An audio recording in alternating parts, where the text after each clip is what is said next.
अस्सलाम वालेकुम students. High school English grammar bye rain and Martin के बुक की एक्सरसाइज नंबर 8 है। इस एक्सरसाइज में आपको कुछ नाउन्स दिए गए हैं। आपने उन नाउन्स के एडजेक्टिव्स बनाने हैं और फिर उन एडजेक्टिव्स के साथ आपने कोई सूटेबल नाउन इस्तेमाल करना है। जैसे एक वर्ड है ईज, ये एक नाउन है। ईज का मतलब है आसानी। इसका एडजेक्टिव होगा ईजी। ईजी यानी कि आसान, तो इसके साथ नाउन इस्तेमाल किया गया है क्वेश्चन। ईजी क्वेश्चन यानी कि आसान सवाल। दूसरा वर्ड है पिटी। पिटी का मतलब होता है तरस। इसका एडजेक्टिव होगा पिटीफुल यानी कि काबिले रहम, और पिटीफुल कंडीशन यानी कि काबिले रहम हालत। पिटीफुल एडजेक्टिव है, कंडीशन नाउन है। नेक्स्ट वर्ड है टाइम। टाइम का मतलब होता है वक्त। इसका एडजेक्टिव होता है टाइमली यानी कि बर वक्त। टाइमली हेल्प यानी कि बर वक्त मदद, जो वक्त पे मदद की जाए। हेवन का मतलब होता है जन्नत। हेवनली का मतलब होता है जन्नत जैसा, जैसे हेवनली ब्यूटी यानी कि जन्नत जैसा हुस्न। नेक्स्ट वर्ड है हेल्थ। हेल्थ का मतलब होता है सेहत। इसका एडजेक्टिव होगा हेल्दी यानी कि सेहतमंद, जैसे हेल्दी बॉडी यानी कि सेहतमंद जिस्म। वेल्थ का मतलब होता है दौलत। इसकी एडजेक्टिव होगी वेल्दी, जैसे वेल्दी मैन यानी कि अमीर आदमी। लव का मतलब होता है मोहब्बत। लवली का मतलब होता है खूबसूरत। लवली फ्लावर यानी कि खूबसूरत फूल। हिल का मतलब होता है पहाड़ी। हिली इसका एडजेक्टिव होता है यानी कि पहाड़ी। हिली एरिया यानी कि पहाड़ी इलाका। नीड का मतलब होता है जरूरत। नीडफुल यानी कि जरूरी, जैसे नीडफुल एक्शन माना जरूरी इकदाम। ग्रीन का मतलब होता है सब्ज रंग। ग्रीनिश का मतलब होता है सब्जी माइल, जैसे ग्रीनिश कलर यानी कि सब्जी माइल रंग। रूम का मतलब होता है कमरा या जगह। रूमी का मतलब होता है कुशादा, जैसे रूमी हाउस यानी कि कुशादा घर। कॉस्ट का मतलब होता है कीमत। कॉस्टली का मतलब होता है महंगा। कॉस्टली वॉच यानी कि महंगी घड़ी। उसके बाद नेक्स्ट वर्ड है पेन। पेन का मतलब होता है दर्द। पेनफुल यानी कि तकलीफदा। पेनफुल इंजरी यानी कि तकलीफदा चोट।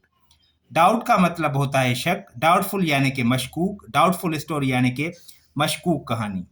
वंडर का मतलब होता है हैरत। वंडरफुल यानी कि शानदार, जैसे वंडरफुल आइडिया यानी कि शानदार ख्याल। उसके बाद नेक्स्ट वर्ड है पीस। पीस का मतलब होता है अमन।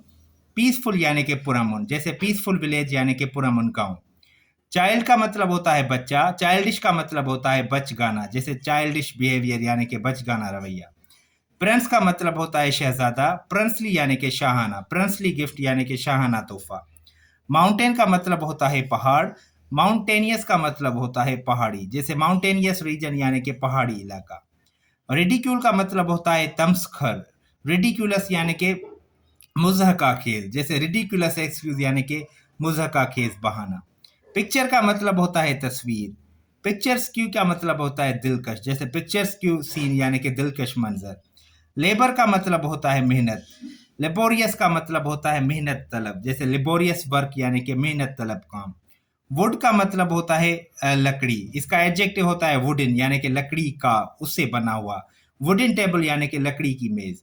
उसके बाद है पोम्प। पोम्प का मतलब होता है शान व शौकत। पोम्पस यानी कि रौनियत भरा, यानी कि शान और शौकत से भरा, जैसे पोम्पस स्पीच यानी कि रौनियत भरी तकरीर। पोम्प के बाद वर्ड है आर्टिस्ट यानी कि फनकार।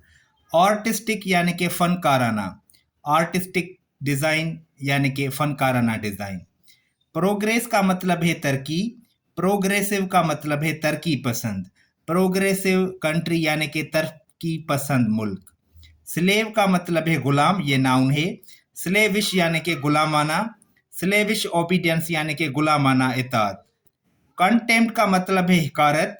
कंटेम्प्टेबल का मतलब है हकीर, जैसे कंटेम्प्टेबल एक्ट यानी कि हकीर अमल। टेम्पेस्ट का मतलब है तूफान। टेम्पेस्चुअस का मतलब है तूफानी। टेम्पेस्चुअस वेदर का मतलब है तूफानी मौसम। सेंस का मतलब है अक्ल या समझ। सेंसिबल का मतलब है दानिशमंद, जैसे सेंसिबल डिसीजन यानी कि दानिशमंदाना फैसला। क्वायरल का मतलब है झगड़ा। क्वायरलसम का मतलब है झगड़ालू, जैसे क्वायरलसम बॉय यानी कि झगड़ालू लड़का। थाट का मतलब है ख्याल या सोच। थाटफुल का मतलब है गौर व फिक्र वाला। थाटफुल आंसर यानी कि गौर व फिक्र वाला जवाब। इसी तरह होप का मतलब होता है उम्मीद। होपफुल का मतलब होता है पुर उम्मीद, जैसे होपफुल स्टूडेंट यानी कि पुर उम्मीद तालिब इल्म। फ्रेंड का मतलब है दोस्त, ये एक नाउन है। फ्रेंडली का मतलब है दोस्ताना, ये एक एडजेक्टिव है। फ्रेंडली टीचर यानी कि दोस्ताना उस्ताद।